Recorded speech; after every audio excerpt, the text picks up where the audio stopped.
กะมื้อนี้ก็อยู่กับ2บ่าวเกยสิทวนเนาะบ่าวเกยสิทวนก็สิมาตอบคอมเมนต์ของน้องคนนี้เนาะคอมเมนต์มาล้านสองให้แน่คนหลังเกี่ยวกับตัวนี้อายเกยสิทวนก็สิจัดไปเกี่ยวกับตัวนี้1ถึง20นาทียอดขึ้นเด้อวิวเกี่ยวกับตัวนี้อายเกยสิทวนสิล้านวิวให้น้องคนนี้ 10k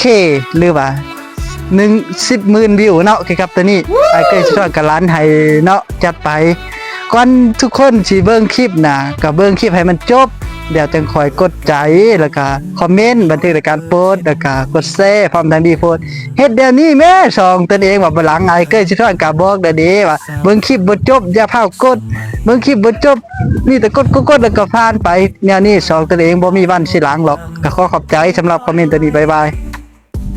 กดแชร์แบ่งปันไปกำไรได้มาทีหลังขอขอบใจ